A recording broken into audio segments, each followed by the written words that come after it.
नमस्कार साथियों, मेरा नाम हर्षवर्धन ठाकुर है। और जैसा कि आप देख रहे हैं कि विगत जो वीडियोस हैं हमारे, उसमें हमने क्या किया है कि यूपीएससी जो विगत 30 वर्षों का जो क्वेश्चन पूछी है यूपीएससी में हिस्ट्री से रिलेटेड, उसमें भी एंशिएंट हिस्ट्री। तो पहले वीडियो में जैसा कि आपने देखा कि हमने 1 से 30 क्वेश्चन किए, दूसरे वीडियो में 30 से 60 क्वेश्चन किए, तीसरे वीडियो में 60 से 70 क्वेश्चन किए। अब हम शुरू करने जा रहे हैं 71वें क्वेश्चन से। तो आप लोग वीडियो में बने रहें, और अगर आपको ये वीडियो पसंद आ रही है तो चैनल को सब्सक्राइब करें, वीडियो को लाइक शेयर करें। ठीक है, चलिए तो शुरू करते हैं क्वेश्चन नंबर 71 से। कह रहा है क्या कि कौटिल्य अर्थशास्त्र के अनुसार निम्नलिखित में से कौन सा कथन सही है? न्यायिक दंड के परिणाम स्वरूप कोई व्यक्ति दास हो सकता था। दूसरा स्टेटमेंट है, स्त्री दास अपने मालिक के संसर्ग से पुत्र जनन पर कानूनी तौर पर मुक्त हो जाती थी। तीसरा स्टेटमेंट है, यदि स्त्री दास का मालिक उसी स्त्री से पैदा हुए पुत्र का पिता हो तो उस पुत्र को मालिक का पुत्र होने का कानूनी हक मिलता था। अब इस 3 स्टेट में से कितने स्टेटमेंट सही है? क्या तीनों स्टेटमेंट सही है? क्या एक स्टेटमेंट सही है? क्या 2 सही है? ये हमें देखना होगा। तो सबसे पहले हम देखते हैं कि पहला स्टेटमेंट कह रहा है, न्यायिक दंड के परिणाम स्वरूप कोई व्यक्ति दास हो सकता था। न्यायिक दंड, न्यायिक दंड में कौन लोग आएंगे? जिन्होंने क्या किया हो, कोई ना कोई अपराध किया हो, या अगर युद्ध में अगर वो हार गए हो, युद्ध बंदी हो, तो वो क्या हो सकता है? दास हो सकता है। ठीक है, तो इसका आंसर क्या हो जाएगा? पहला आंसर, पहला स्टेटमेंट सही है। दूसरा स्टेटमेंट कह रहा है, स्त्री दास अपने मालिक के संसर्ग से, अगर कोई भी स्त्री दास है और उसके मालिक के साथ अगर वो कानून जो है पुत्र अगर जन्म कर लेती है तो कानूनी तौर पर वो मुक्त हो जाती है, यानी वो दास से वो मुक्त हो जाती है। तो दूसरा स्टेटमेंट भी क्या है? सही है। और तीसरा स्टेटमेंट क्या कह रहा है, यदि स्त्री दास का मालिक उस स्त्री से पैदा हुए पुत्र का पिता हो तो उस पुत्र को मालिक का पुत्र होने का कानूनी हक मिलता था। ये स्टेटमेंट सही नहीं है। वो कानूनी हक जो है मालिक के पुत्र को नहीं मिलता था, लेकिन ये है कि वो जो महिला है वो क्या हो जाती थी? दास से मुक्त हो जाती थी। तो तीसरा स्टेटमेंट गलत है। तो इसका आंसर क्या हो जाएगा? इसका आंसर होगा 1 और 2, दोनों स्टेटमेंट सही है। ठीक है, नेक्स्ट क्वेश्चन पे हम देखते हैं क्या है। नेक्स्ट क्वेश्चन कह रहा है क्या कि निम्नलिखित युगों पर विचार कीजिए।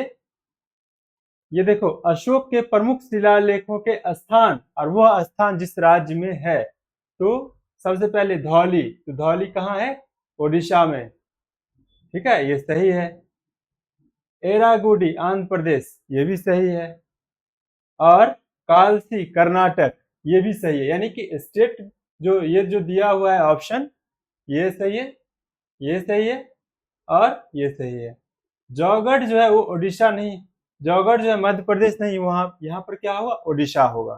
ठीक है, तो जौगढ़ कहाँ पे है? जो जौगढ़ को जोगरा भी कहा जाता है, वहां पर शिलालेख है, और ये कहाँ पर है? उड़ीसा में है। तो इसका ये आंसर क्या हो जाएगा? जौगढ़।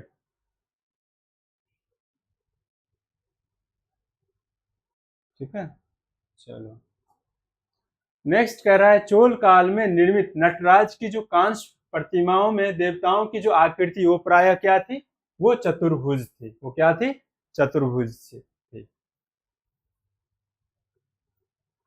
देखो, अब कह रहा है कि क्वेश्चन जो आपसे यूपीएससी पूछ सकती है वो ये है कि नटराज किसका प्रतीक है ना?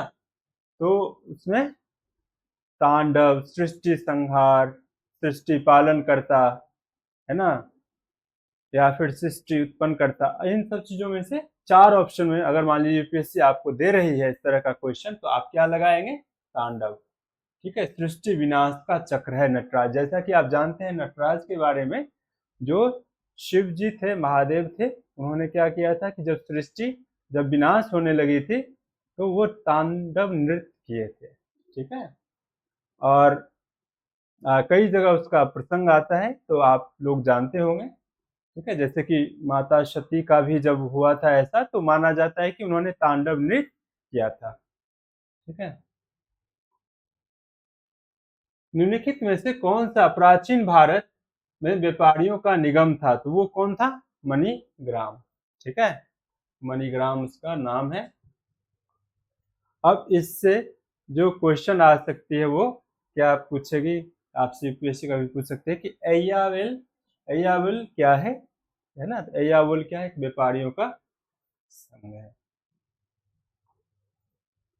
पुलकेशिन प्रथम का बादामी शिलालेख तक वर्ष 465 का दिनांकित है। यदि इसे विक्रम संवत में दिनांकित करना हो तो वर्ष क्या होगा? 600, 300, 330, 407। तो क्या होगा? 407 होगा।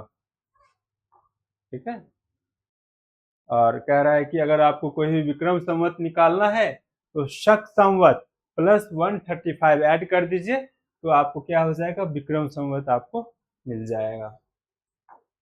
नेक्स्ट है सूची 1 को सूची 2 से क्या करना है कि मिलान करना है।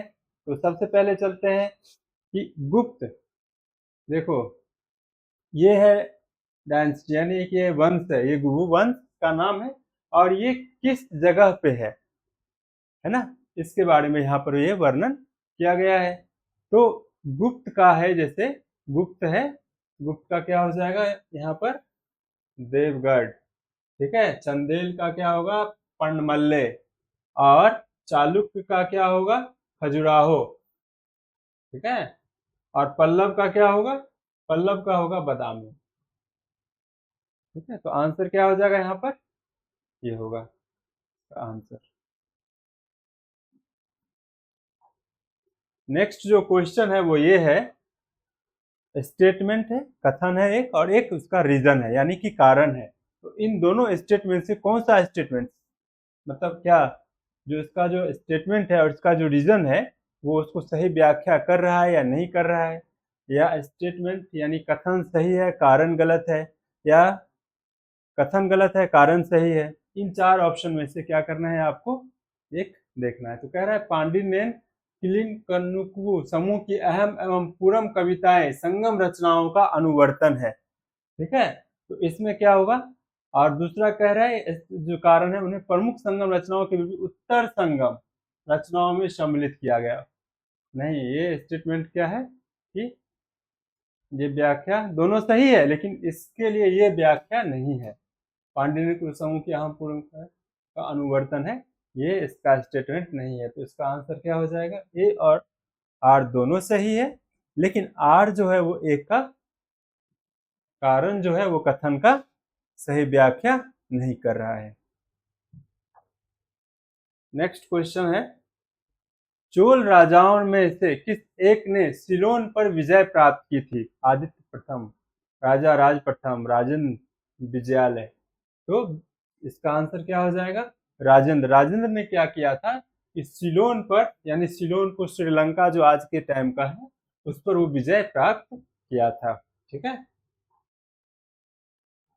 अब क्वेश्चन आ सकता है, यूपीएससी जो क्वेश्चन आपसे पूछ सकती है कि किसने दक्षिण पूर्व एशिया पर अभियान किया, और चार ऑप्शन दे देगा, राजेंद्र चोल जैसे अभी पीछे दे रखा था। तो उसमें से आपको क्या आंसर करना है? आंसर फाइंड करना है।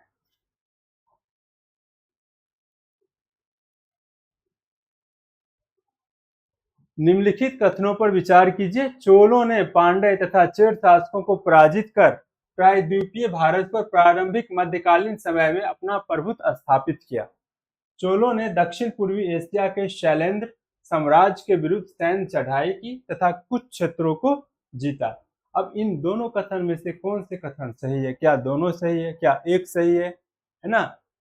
ये हमें जानना है। तो आपको बता दूं कि चोलों ने पांड्य तथा चेर शासकों को पराजित कर प्रायद्वीपीय भारत, प्रायद्वीपीय भारत आप समझ गए होंगे ना, दक्षिण भारत को, ये जो पार्ट है, आपने इंडिया का मैप देखते होंगे तो जो दक्षिण का पार्ट है ना, तो ये क्या है कि इसे प्रायद्वीपीय भारत कहा जाता है, पर प्रारंभिक मध्यकालीन समय में अपना प्रभुत्व स्थापित किया। चोलों ने दक्षिण पूर्व एशिया के शैलेंद्र साम्राज्य के विरुद्ध सैन्य चढ़ाई की तथा कुछ क्षेत्रों को जीता। तो ये दोनों के दोनों स्टेटमेंट क्या है? सही है।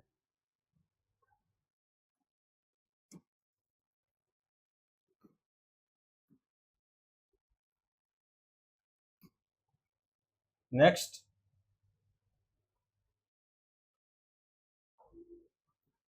निम्नलिखित में से किसने राष्ट्रकूट साम्राज्य की नींव रखी? अब देखो इन चार ऑप्शन है, अमोघ वर्ष प्रथम, दंती दुर्ग, ध्रुव और कृष्ण। किसका क्या नाम है? राष्ट्रकूट साम्राज्य। ठीक है, तो राष्ट्रकूट साम्राज्य का जो नींव रखने वाला व्यक्ति था उसका नाम है दंती दुर्ग। ये ऑप्शन होगा तब बी। अब देखो क्वेश्चन क्या कर सकता है यूपीएससी, कैसे क्वेश्चन पूछ सकता है आपसे? 3-4 शहर का नाम दे दिया और राष्ट्रकूटों की राजधानी। ठीक है, ये आपसे पूछेगा कि निम्नलिखित में से राष्ट्रकूटों की राजधानी क्या है। तो राष्ट्रकूटों की राजधानी यहाँ पर क्या है? मानेखेत। कह रहा है भारत ने दक्षिण पूर्व एशिया के साथ अपने आरंभिक सांस्कृतिक संपर्क तथा व्यापारिक संबंध बंगाल की खाड़ी के पार बना रखे थे। निम्नलिखित में से कौन सी बंगाल की खाड़ी के इस उत्कृष्ट आरंभिक समुद्री इतिहास की सबसे विश्वसनीय व्याख्या हो सकती है ना? तो क्या होगा इसका ऑप्शन?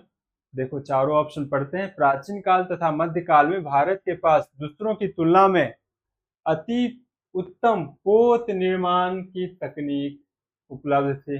दूसरा, इस उद्देश्य के लिए दक्षिण भारतीय शासकों ने व्यापारियों, ब्राह्मणों, पुजारियों और बौद्ध भिक्षुओं को हमेशा संरक्षण दिया। और तीसरा ऑप्शन है, बंगाल की खाड़ी में चलने वाले मानसूनी हवाओं ने समुद्री यात्राओं को सुगम बना दिया था। और चौथा है, इस संबंध में ए और बी दोनों विश्वसनीय व्याख्याएं हैं। तो ये एक दे दिया स्टेटमेंट और 3 आपको व्याख्या कर दिया है। अब 3 में से कह रहा है कि क्या एक सही होगा, बी सही होगा, या ए बी दोनों सही होगा, या सी सही होगा, या फिर डी सही होगा। तो इसका आंसर क्या है? इस संबंध में ए और बी दोनों विश्वसनीय व्याख्याएं। चलिए नेक्स्ट क्वेश्चन। भारत के इतिहास के संदर्भ में निम्नलिखित युगों पर विचार कीजिए। एड़ीपति भूमि, जिसने मिलने वाला राजस्व अलग से ग्राम जलाशय के रख रखाव के लिए निर्धारित किया कर दिया जाता था। तन्यूर, एक अकेले ब्राह्मण अथवा एक ब्राह्मण समूह को दान में दिए गए ग्राम। घटिका, प्राय मंदिरों के साथ संबंध विद्यालय। अब इन युगों में से कौन सा युग जो है सम्मिलित सुमेलित है ना? तो क्या हुआ है? ये इसका ऑप्शन ये गलत है ना? और तन्यूर, एक अकेले ब्राह्मण अथवा एक ब्राह्मण समूह को दान में दिए गए ग्राम, तो ये ऑप्शन सही है। दूसरा है घटिका, प्राय मंदिरों के साथ संबंध विद्यालय, तो ये दोनों ऑप्शन सही है। तो इसका मतलब क्या आ जाएगा? आंसर 2 और 3 होगा।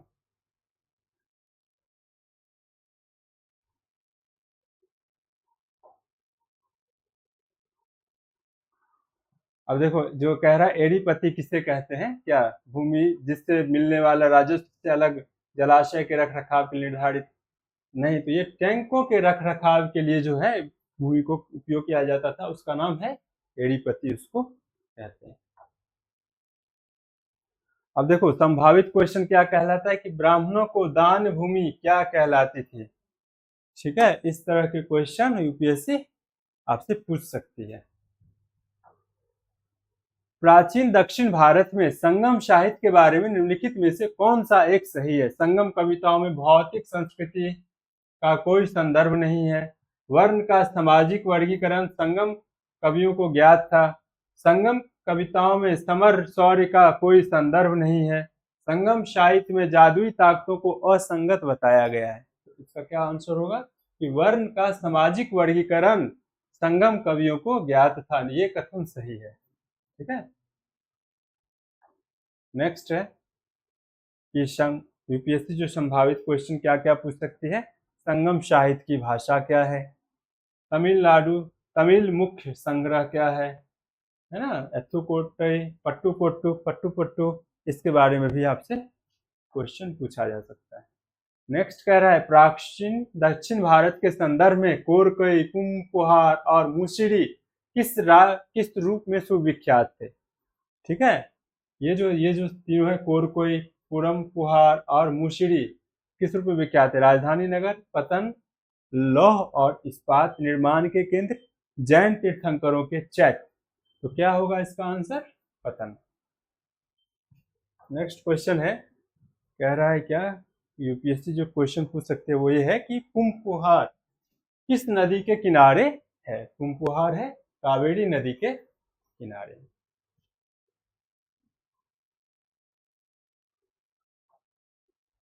निम्नलिखित में से कौन सा एक संगम कविताओं में यथावर्णित बट किरुतल की प्रथा को स्पष्ट करता है। राजाओं द्वारा महिला अंगरक्षिकाओं को नियुक्त करना, राज दरबारों में विद्वानों का धर्म और दर्शन से जुड़े विषयों पर विचार विमर्श करने हेतु एकत्र होना, किशोरियों द्वारा कृषि क्षेत्र की निगरानी करना और चिड़िया तथा पशुओं को भगाना, युद्ध में पराजित राजा का आमरण अनशन कर अनुष्ठानिक मृत्यु आवरण करना। देखो ये स्टेटमेंट में कह रहा है क्या कि संगम कविता में था वर्णित बट किरुतल की प्रथा में ये होता था कि युद्ध में अगर कोई राजा पराजित हो जाता था, ठीक है, देखो पहले के नियम में ये था कि अगर आप युद्ध लड़ने जा रहे हो तो या तो आपको युद्ध जीत कर आना है या फिर आपको मर कर आना है, हार कर जिंदा वापस नहीं आना है। ऐसे कई जगह ये प्रथाएं क्या हो रही है, मिल रही है। जब आप राजस्थान के इतिहास के बारे में पढ़ेंगे तो राजस्थान में कई ऐसे शासक थे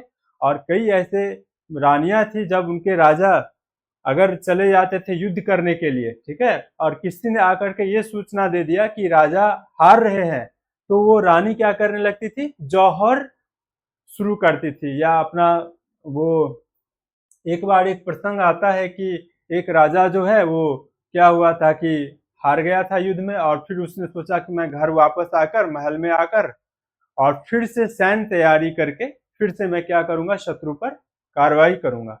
लेकिन जो महारानी थी उन्होंने क्या किया था कि गेट जो दरवाजा है उन्होंने खोला नहीं था। उन्होंने कहा था कि आपको युद्ध से भागकर नहीं आना था, आपको या तो मर जाना था या मार देना था। तो इस तरह के नियम पहले के जमाने में युद्ध के टाइम में ऐसे चीजें चलती थी। तो ये उत्तर भारत में चल रही थी और ठीक इसी तरह दक्षिण भारत में यानी कि संगम साहित्य में भी इस चीज का क्या है, उल्लेख किया गया है। नेक्स्ट है यहाँ पर, यह प्रथा कहाँ मिलती है, तो संगम साहित्य में मिलती है। अब है निम्नलिखित में से कौन गुप्त काल में अपनी आयुर्विज्ञान विषयक रचना के लिए जाना जाता है, तो सौमिल, सौनक, शूद्रक और सुश्रुत। तो इसका आंसर होगा सुश्रुत। ठीक है, सुश्रुत में ये गुप्त काल में थे और आयुर्विज्ञान विषय, ये शल्य और चिकित्सा के बारे में भी इनको सुश्रुत के बारे में जाना जाता है। क्वेश्चन पूछेगा आपसे कि यहाँ पर सुश्रुत संहिता किससे संबंधित है, तो शल्य चिकित्सा से है। और किसने किया था, तो सुश्रुत, सुश्रुत ने। ठीक है, अब है नेक्स्ट की सूची 1 को सूची 2 से सम्मिलित कीजिए। तो देखो क्या है, विक्रम संवत, शक संवत, गुप्त संवत, कली संवत। इधर है 3102 ईसा पूर्व, 320 ईस्वी, 78 ईस्वी, 58 ईसा पूर्व। ठीक है, तो इसका क्या होगा, विक्रम संवत जो था वो 58 ईसा पूर्व था, जो समय माना गया है उसका। और फिर उसके बाद है शक संवत जो है वो 78 ईस्वी पूर्व माना गया, 78 ईस्वी माना गया। ठीक है, और जो गुप्त संवत है वो किसमें माना गया है, 320 ईस्वी में माना गया है। और कली संवत वो किसमें माना गया है, वो 3102 ईस्वी पूर्व में माना गया है। ठीक है, चलिए शुरू करते हैं हम यहाँ पर नेक्स्ट क्वेश्चन से। कह रहा है सूची 1 को सूची 2 से सम्मिलित कीजिए। इधर दे रखा है आपको विशाख दत्त, वराहमिहिर, चरक, ब्रह्मगुप्त। इधर दे रखा है आपको चिकित्सा, नाटक, खगोल विज्ञान, गणित। ठीक है, तो विशाख दत्त, जैसा कि आप जानते हैं कि विशाख दत्त ने क्या किया था, नाटक का रचना किया था। अभी थोड़ी देर पहले आपने देखा होगा कि विशाख दत्त जो मौर्य साम्राज्य, चंद्रगुप्त मौर्य थे, है ना, और आचार्य चाणक्य थे और मंत्रियों के बारे में बताया है। तो क्या होगा, विशाख दत्त का है, नाटक का है, और बराहमिहिर जो है वो चिकित्सा का है।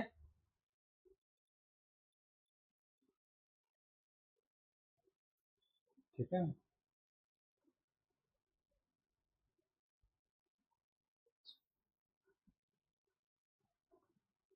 चरक जो है खगोल विज्ञान है और ब्रह्मगुप्त जो है वो गणित है। इसका आंसर क्या हो जाएगा?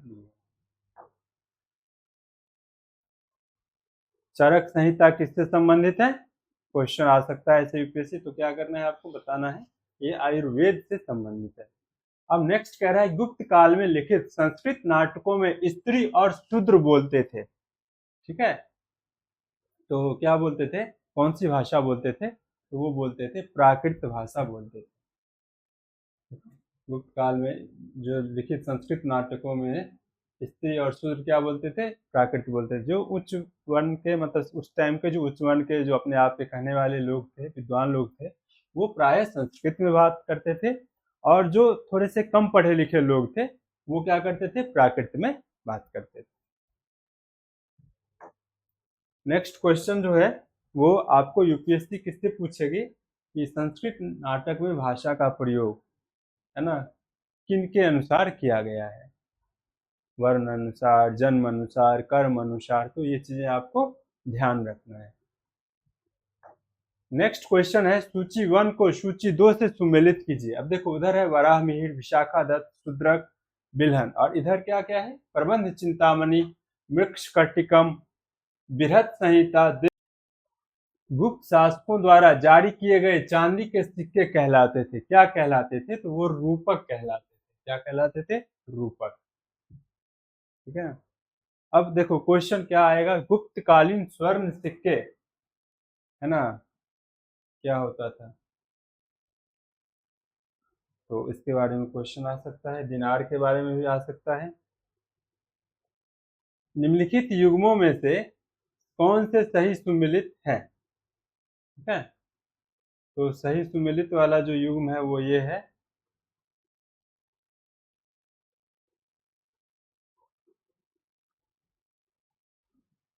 सुमेलित है, सही सुमेलित है।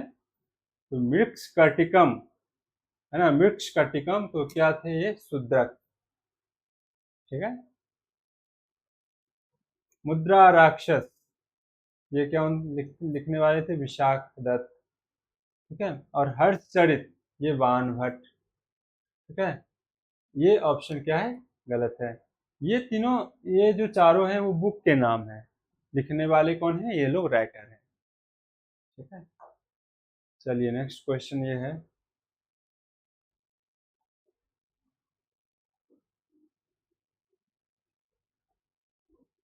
कह रहा है बुद्ध चरित को वसुबंधु ने नहीं किया था, किसने किया था?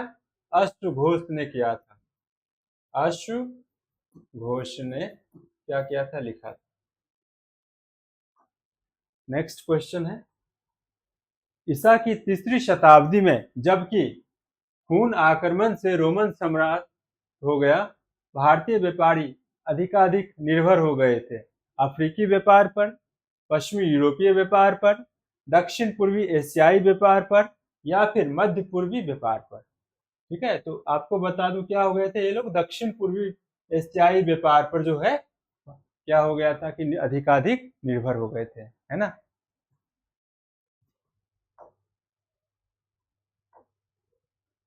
निम्नलिखित व्यक्ति भारत में किसी न किसी समय आए, इनके आगमन का सही कालानुक्रम क्या है? Fahien, Itsing, Megasthenes, Hiuen Tsang. तो सबसे पहले आए फाहियान।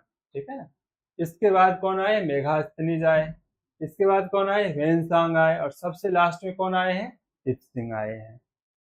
तो ये इसका सही क्रम होगा।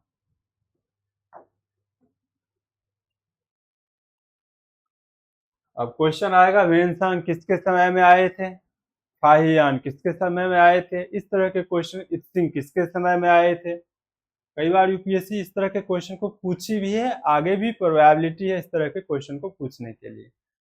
एक बात आपको बता दूं कि यूपीएससी कई क्वेश्चन को क्या करती है? ऑप्शन से ही रिपीट करती है। कई क्वेश्चन में आप देखेंगे कि मैचिंग हो रही है, जो पिछले साल में पूछा गया है वो फिर से आ रहा है। ये यूपीएससी ही नहीं, मुझे लग रहा है कि जितने भी सारे एग्जाम होते हैं वो कहीं ना कहीं आपके प्रीवियस ईयर से मैक्सिमम क्वेश्चन उनमें आने की प्रोबेबिलिटी होती है। तो अगर आप सही से अच्छे से पीवाईक्यू को अगर कर लेंगे, लर्न कर लेंगे, तो मैक्सिमम क्वेश्चन आप यूपीएससी में अटेम्प्ट कर पाएंगे। ठीक है, इसलिए मैं क्या कर रहा हूँ कि इसके ऑप्शन को मैं बहुत डिटेल में नहीं बता रहा हूँ, मैं बस ओनली आपको ऑप्शन से लेकर के बता रहा हूँ, ताकि आप क्या करें, आप कम चीज़ों को पढ़ें और ज़्यादा आपके लिए वो बेनिफिशियल हो। अब मैं इसमें अगर बहुत डिटेल में जाऊँगा और पीछे हिस्ट्री बताऊँगा, 4-5 पॉइंट ऐड करूँगा, तो इससे क्या होगा कि ये चीज़ें जो शॉर्ट होनी चाहिए, संक्षिप्त होनी चाहिए, जो आपके काम के लायक होनी चाहिए, वो एक कहीं न कहीं एक बल्कि हो जाएगा, एक बड़ा हो जाएगा। और इससे बेटर ये होगा कि आप बुक पढ़ लीजिए। तो क्वेश्चन को मैं इसलिए सिंपल रखा हूँ, ताकि आप क्या करें कि ऑप्शन से ही सिर्फ और सिर्फ समझ लें, और उसको कई बार हो तो लर्न भी कर लें, समझ भी लें, क्योंकि ये क्वेश्चन कई बार रिपीट होती है। कई बार आपने देखा होगा कि एक ही क्वेश्चन से बार-बार हो रहे हैं, और आप यकीन मानिए, अगर आपने पीवाईक्यू को अच्छे से करके गए, बहुत अच्छे से, चाहे आप लर्न कर लें या फिर आप समझ लें, जैसे आपने अगर जो भी इतने लंबे समय का जो पीवाईक्यू है अगर आप कर लेंगे, तो आप यूपीएससी में बहुत अच्छा स्कोर कर जाएंगे और क्वालिफाई भी हो जाएंगे। इस बात की जो है वो मैं आपसे आपको बता रहा हूँ। ठीक है, तो चलिए नेक्स्ट पे चलते हैं। गुप्त काल में उत्तर भारतीय व्यापार निम्नलिखित में से किस एक पतन से संचालित होता था? तो इसका क्या आंसर होगा? इसका आंसर होगा ताम्रलिप्ति से क्या होता था? संचालित होता था। ठीक है? अब देखो, ताम्रलिप्ति में क्या है, तो पूर्वी भारत का एक प्रमुख बंदरगाह है। ठीक है, चलिए नेक्स्ट क्वेश्चन। स्टेटमेंट यानी कि कथन और कारण ये दे रखा है। प्राचीन भारत में सामंती व्यवस्था का अभ्युदय सैनिक अभियानों में देखा जा सकता है। कारण क्या है? गुप्त काल में सामंती व्यवस्था का पर्याप्त विस्तार हुआ है। अब देखो, ये दोनों स्टेटमेंट क्या है? सही है। ये स्टेटमेंट 1 और स्टेटमेंट 2 यानी कथन और कारण। तो ये कथन कह रहा है कि प्राचीन भारत में सामंती व्यवस्था का जो अभ्युदय वो सैनिक अभियानों में देखा जा सकता है। गुप्त काल में सामंती व्यवस्था का पर्याप्त विस्तार हुआ है। तो इसलिए दोनों कथन क्या हो जाएगा कि सही है, मतलब कारण भी सही है और कथन भी सही है, और उसकी एक ये क्या कर रहा है? व्याख्या कर रहा है। चलिए निम्नलिखित कथनों पर विचार कीजिए। चीनी तीर्थयात्री फाहियान ने कनिष्क द्वारा आयोजित की गई चतुर्थ महान बौद्ध परिषद में भाग लिया। पहला स्टेटमेंट। दूसरा स्टेटमेंट कह रहा है चीनी तीर्थयात्री ह्वेनसांग हर्ष से मिला और उससे बौद्ध धर्म का प्रतिरोधी पाया। ठीक है, तो क्या होगा कि ये दोनों के दोनों स्टेटमेंट क्या है? सही है। चीनी तीर्थयार्थी फाहियान ने कनिष्क द्वारा आयोजित किए चतुर्थ महान बौद्ध परिषद में भाग लिया, और क्या हुआ था कि वो उसने हर्ष मिला और बौद्ध धर्म का प्रतिरोधी पाया। तो दोनों का दोनों स्टेटमेंट क्या होगा? सही होगा। आंसर होगा सी। अब देखिए नेक्स्ट क्वेश्चन कह रहा है कि इलाहाबाद स्तंभ शिलालेख निम्नलिखित में से किस एक से संबंध है? तो उससे क्या है? महापद्मनंद, चंद्रगुप्त मौर्य, अशोक और समुद्रगुप्त। तो इसका आंसर क्या हो जाएगा? समुद्रगुप्त से संबंध है ना? क्या कहा जाता है आधुनिक भारत का? उसे नेपोलियन भी कहा जाता है। किसे? तो समुद्रगुप्त को। तो क्वेश्चन आ सकता है, आप देखना। नेक्स्ट।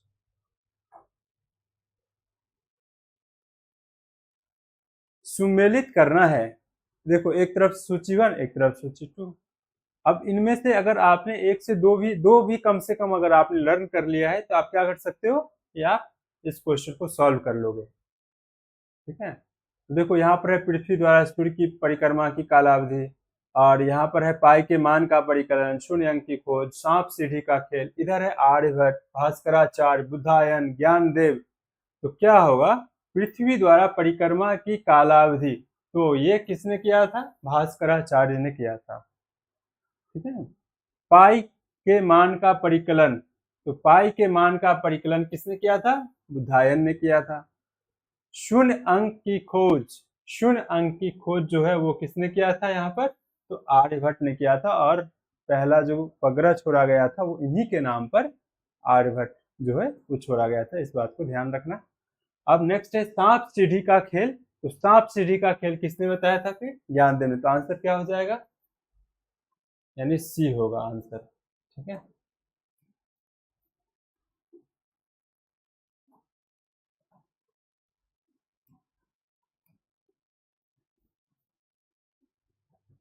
नेक्स्ट क्वेश्चन क्या कह रहा है ये देखते हैं। प्राचीन भारत में गुप्त काल से संबंधित गुफा चित्रांकन के केवल 2 उदाहरण उपलब्ध हैं। इनमें से एक अजंता की गुफा में किया गया चित्रांकन है। गुप्त काल के चित्रांकन का दूसरा अवशिष्ट उदाहरण किस स्थान पर उपलब्ध है? बाघ गुफाएं, एलोरा की गुफाएं, लोमस ऋषि गुफा और नासिक गुफा। तो इसका क्या होगा कि प्राचीन भारत में गुप्त काल से संबंधित गुफा चित्रांकन केवल 2 उदाहरण उपलब्ध है। इनमें से एक अजंता की गुफा है ना, और एक है बाघ की गुफाएं।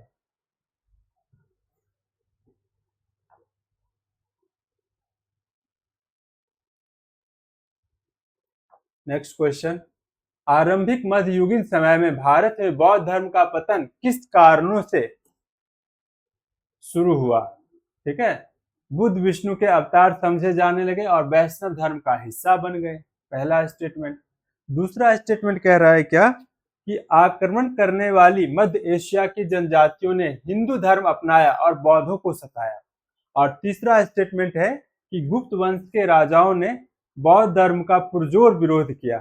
तो इसमें से क्या होगा कि पहला स्टेटमेंट क्या हो जाएगा? सही है, बुद्ध को भगवान विष्णु का क्या हो गया? नवा अवतार माना गया, और इसी वजह से जो है क्या हुआ कि वो वैष्णव धर्म का हिस्सा बन गए। दूसरा स्टेटमेंट क्या है? ये गलत है, ये नहीं सही है। गुप्त वंश के राजाओं ने बौद्ध धर्म का पुरजोर विरोध किया, ये भी गलत।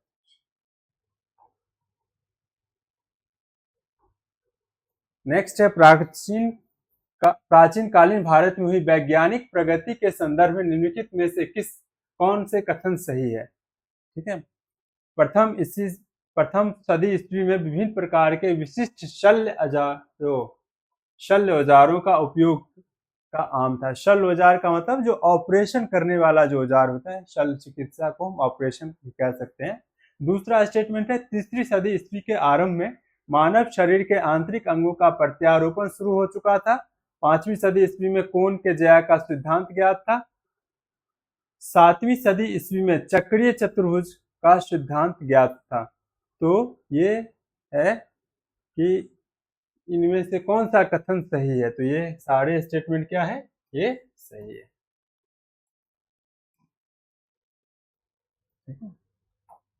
नेक्स्ट क्वेश्चन ये है, गुप्त काल के दौरान भारत में बलात्श्रम के संदर्भ में निम्नलिखित में से कौन सा कथन सही है? इससे राज्य के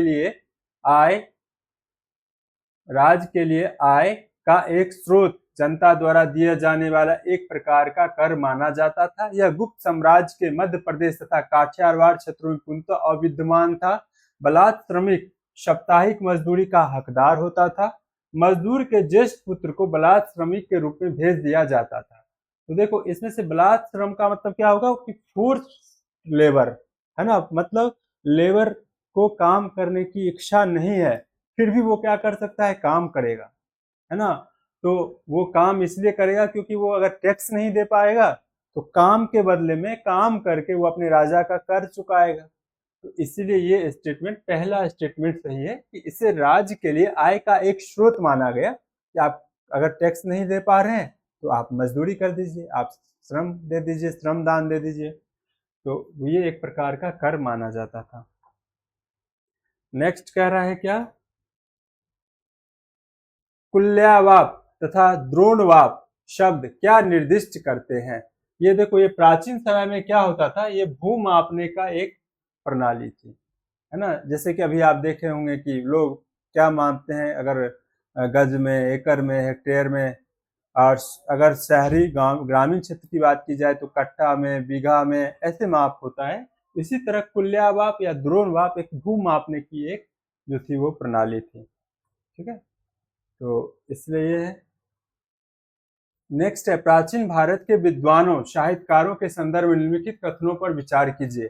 पाणिनि पुष्यमित्र शुंग से संबंधित है, अमर सिंह हर्षवर्धन से संबंधित है, कालिदास चंद्रगुप्त द्वितीय से संबंधित है। देखो, पहला स्टेटमेंट पाणिनि, महर्षि पाणिनि संस्कृत व्याकरण के रचयिता, ये बहुत पहले आए थे, और पुष्यमित्र शुंग तो बाद में आए। तो ये स्टेटमेंट क्या हो जाएगा?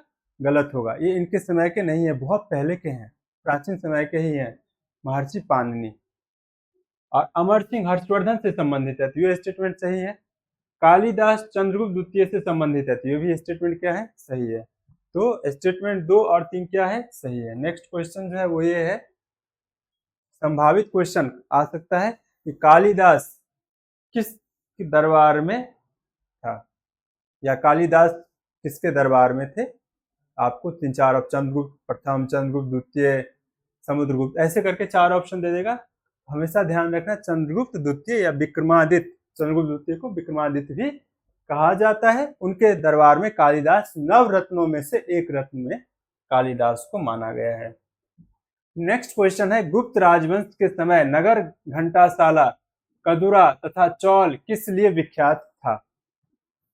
ठीक है, जैसा कि आप देख पा रहे हैं कि ये क्वेश्चन पूछ रहा है यहाँ पर कि घंटासाला, कदुरा तथा चौल किस लिए विख्यात है। तो ये विदेशी व्यापार करने वाले बंदरगाह के लिए क्या था, विख्यात था। क्या था, घंटासाला, कदुरा तथा चौल, इस विदेशी व्यापार करने वाले बंदरगाह के लिए क्या है, ये वे विख्यात है। ठीक है, ये स्टेटमेंट नहीं है। शक्तिशाली राज्यों की राजधानियां, प्रस्तर काल तथा स्थापत्य स्थान और बौद्ध धर्म के तीर्थ स्थल। अब चौल किसके लिए प्रसिद्ध है, तो समुद्री व्यापार के लिए। नेक्स्ट क्वेश्चन है, गुप्त वंश के पतन से हर्ष के उदय तक उत्तर भारत में किन राज्यों का शासन था। ठीक है, तो मगध के गुप्त वंश के पतन से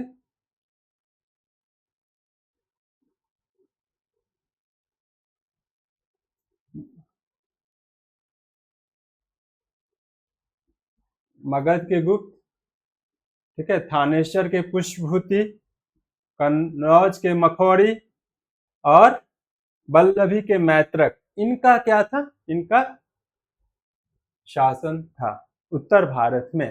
ठीक है, तो ऑप्शन क्या हो जाएगा, 1, 3, 4 और 6। निम्नलिखित में से कौन से मध्यकालीन भारत के प्रसिद्ध विधिवेत्ता थे। विधिवेत्ता मतलब जुडिशिस्ट, विधिवेत्ता यानी कि लॉ को जानने वाला, है ना, कानून के विशेषज्ञ, उसे विधिवेत्ता हम कहते हैं। तो क्या होगा, इसका आंसर क्या होगा, विज्ञानेश्वर। ठीक है, ये विधिवेत्ता थे। दूसरा है हिमाद्री, ये भी थे। और चौथा है जिमुत वाहन। इसका क्या आंसर हो जाएगा, 1, 2 और 4।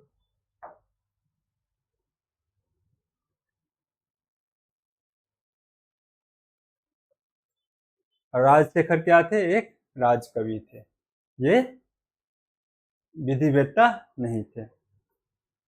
नेक्स्ट है, दाय भाग किसने लिखा। तो दाय भाग जो है लिखा है जिमुत वाहन ने दाय भाग लिखा है। अब देखो, कथन कह रहा है और कारण कह रहा है। हर्षवर्धन ने प्रयाग संसद आयोजित की थी और कारण उसका यह है कि वह केवल महायान शाखा को लोकप्रिय बनाना चाहता था। क्या दोनों ए और आर दोनों सही है, आर सही की व्याख्या है। ए और आर दोनों सही है, आर व्याख्या नहीं है। ए सही है, आर गलत है। ए गलत है, आर सही है। तो क्या होगा इसका आंसर, ए और आर दोनों सही है, लेकिन ये इसका करेक्ट व्याख्या नहीं है कि वो लोकप्रिय मतलब इसलिए बनाना चाहता था कि इसने आयोजित प्रयाग में की। तो ये स्टेटमेंट, इसका आंसर क्या हो जाएगा, ये होगा कि दोनों सही है लेकिन आर ए की व्याख्या नहीं है। इस स्टेटमेंट का ये व्याख्या ये नहीं कर रही है। चलिए नेक्स्ट क्वेश्चन है, नर्मदा नदी पर सम्राट हर्ष के दक्षिणावर्ती आक्रमण को रोका था। तो किसने रोका था, पुलकेशिन ने। पुलकेशिन ने रोका था नर्मदा नदी पर सम्राट हर्ष के दक्षिणावर्ती आक्रमण को रोका था। यहाँ पर लड़ाई हुई थी और इसमें सम्राट हर्षवर्धन जो है वो हार गए थे, पराजित हुए थे। तो इसलिए कहा जाता है कि पुलकेशिन द्वितीय किस वंश से थे, तो चालुक्य वंश। यानी ये पुलकेशिन प्रथम होगा, यहाँ पर टाइपिंग मिस्टेक है, और ये पुलकेशिन द्वितीय होगा, इसमें हुआ था। ठीक है, नेक्स्ट क्वेश्चन है, निम्नलिखित कथनों पर विचार कीजिए। दक्षिण भारत के इक्ष्वाकु शासक बौद्ध मत के विरोधात्मक थे और पूर्वी भारत के पाल शासक बौद्ध मत के समर्थक थे। तो ये क्या है कि ये स्टेटमेंट गलत है। विरोधात्मक जो है वो दक्षिण भारत के इक्ष्वाकु शासक बौद्ध मत नहीं थे, है ना, वो सपोर्ट ही कर रहे थे और दूसरा है कि पूर्वी भारत के पाल शासक बौद्ध मत के समर्थक थे। तो ये स्टेटमेंट क्या है, सही है। ठीक है, नेक्स्ट, भारत की यात्रा करने वाले चीनी यात्री युआन चुआंग या इसे हेन सांग भी कहा जाता है ने तत्कालीन भारत की सामान्य दशाओं और संस्कृति का वर्णन किया है। इस संदर्भ में निम्नलिखित में से कौन सा कथन सही है? तो इसमें से निम्नलिखित में से कौन सा कथन सही है? तो सड़क और नदी मार्ग लूट मार से पूरी तरह सुरक्षित है, ये स्टेटमेंट सही है। जहां तक अपराधों के लिए दंड का प्रश्न है, अग्नि, जल व विश्व द्वारा सत्य परीक्षा किया जाना है किसी भी व्यक्ति की निर्दोषता अथवा दोष के निर्णय के साधन थे, ये स्टेटमेंट गलत है। ठीक है, ये चीजें नहीं मिलती है और इसने जो है ह्वेनसांग ने बताया भी नहीं है ऐसी बातें। तो तीसरा स्टेटमेंट है कि व्यापारियों को नौ घाटों और नावों पर शुल्क देना पड़ता था। तो ये स्टेटमेंट क्या है, सही है। तो इसका क्या हो जाएगा आंसर, 1 और 3 होगा। भारतीय इतिहास के संदर्भ में निम्नलिखित में से कौन सा सामंती व्यवस्था का अनिवार्य तत्व है? ठीक है, अब देखो ये है भूमि के नियंत्रण तथा स्वामित्व पर आधारित प्रशासनिक संरचना का उदय, ये स्टेटमेंट सही है। सामंत तथा उसके अधिपति के मध्य स्वामी दास का बनना, स्वामी दास संबंध का बनना, ये भी स्टेटमेंट सही है। अब आते हैं पहले स्टेटमेंट पर, अत्यंत सशक्त केंद्रीय राजनीतिक सत्ता और अत्यंत दुर्बल प्रांतीय अथवा स्थानीय राजनीतिक सत्ता, ये स्टेटमेंट क्या है, गलत है। ठीक है, अब देखो अगर यूपीएससी कई बार क्या करती है कि ऑप्शन में इन सब चीजों को टर्म को दे देती है। अगर जैसे कुछ ऐसे होते हैं जैसे अत्यंत हो गया, केवल हो गया, सर्वाधिक हो गया, तो वो स्टेटमेंट ये मानकर चलना कि वो ऐसे भी हो, क्या होगा, वो गलत होगा। ठीक है, अब है कह रहा है क्या कि निम्नलिखित में से कौन सा एक काकतीय राज्य में अति महत्वपूर्ण समुद्री पतन था? तो काकीनाडा, मोटूपल्ली, मछलीपट्टनम या नेल्लूरू। तो क्या इसका आंसर होगा, मछलीपट्टनम जो था वो काकतीय राज्य में एक अति महत्वपूर्ण समुद्री पतन था। यहाँ से सारी चीजें यानी कि व्यापारी, खास करके व्यापारी जो चीजें हैं वो इससे बहुत ज्यादा होता था, है ना। और दूसरे देश से जो आगमन हो जाना हो तो इनसे ज्यादा खास करके व्यापारियों के लिए, बिजनेस के लिए ज्यादा ये बहुत फेमस था मछलीपट्टनम। ठीक है, निम्नलिखित में से कौन सा उपवाक उत्तर हर्षकालीन स्रोतों में प्राय उल्लिखित हुंडी के स्वरूप की परिभाषा बताता है? हुंडी के स्वरूप की परिभाषा, राज द्वारा अपने अधीनस्थ को दिया गया परामर्श, प्रतिदिन का लेखा जोखा अंकित करने वाली बही, विनिमय पत्र, सामंत द्वारा अपने अधीनस्थों को दिया गया आदेश। तो देखो इसमें से सबसे पहले जो है ना हुंडी, जो है ना हुंडी शब्द, ये किसमें मिला है, विनिमय पत्र में मिला है। किसमें मिला है, विनिमय पत्र में। तो आंसर क्या हो जाएगा, आंसर होगा सी।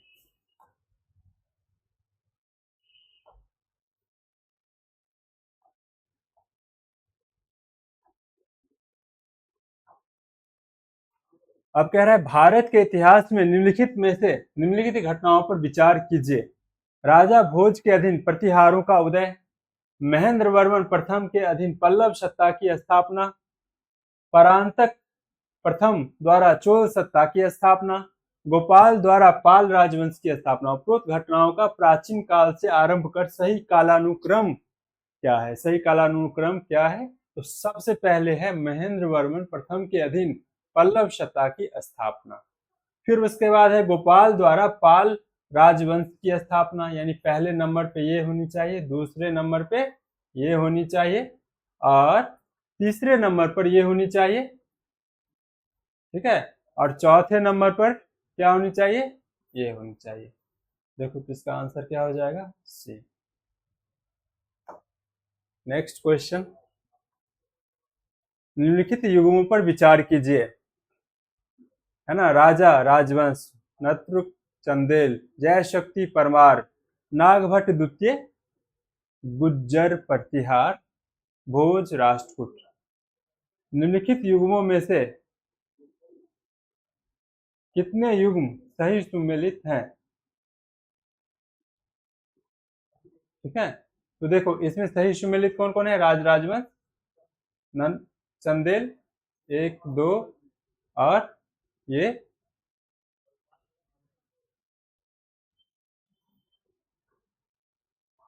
इसका क्या होगा आंसर? केवल 3 युग्म सही है। निम्नलिखित साम्राज्यों पर विचार कीजिए। होयसल, गहरवाल, काकतीय और यादव। इनमें से कितने साम्राज्यों ने अपने राज्य आज 8वीं शताब्दी में स्थापित किए थे? तो इनमें से किसी ने भी 8वीं शताब्दी में स्थापित नहीं किए थे। तो इसका आंसर क्या हो जाएगा? किसी ने नहीं।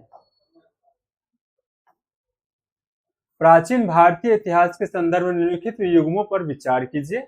साहित्यिक कृति रचनाकार, चंद्रगुप्त विल्हन, हमीर महाकाव्य नयचंद्र सूरी, मिलिंद पंथ नागार्जुन, नीति वाक्यामृत सोमदेव सूरी। तो इसका क्या हो जाएगा? आंसर क्या होगा कि इसका आंसर होगा साहित्यिक। इसमें है चंद्रगुप्त विल्हन, ये सही है। मिलिंद पंथ नागार्जुन, नीति वाक्यामृत सोमदेव सूरी, ये 3 स्टेटमेंट क्या है? ये सही है। ठीक है, और इसका जो है संभावित क्वेश्चन वो क्या होगा? ठीक है दोस्तों, तो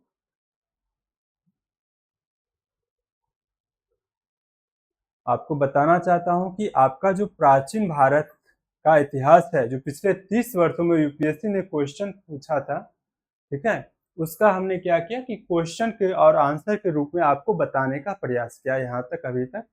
ठीक है, तो इसमें मैं बहुत डिटेल से इसलिए नहीं गया हूँ क्योंकि एक तो ये बहुत बड़ा क्वेश्चन है, बहुत क्वेश्चन हो गया इसमें, और आप सिर्फ क्वेश्चन उसके ऑप्शन पर ज़्यादा फोकस करो। बाकी चीज़ों को पढ़ने से अच्छा ये है कि एक बार आप इसे अच्छे से पूरे वीडियो को पहले, दूसरे, तीसरे और ये चौथा वीडियो जो है उसको अच्छे से आप देख लो। पूरी आपकी सारी जो हिस्ट्री पिछले 30 वर्ष में एंशिएंट हिस्ट्री से जो पूछा गया क्वेश्चन है वो यहीं तक है और यहाँ तक समाप्त होता है। तो दोस्तों अब हम आगे नेक्स्ट वीडियो में मिलेंगे एक महत्वपूर्ण टॉपिक के साथ। तब तक के लिए धन्यवाद।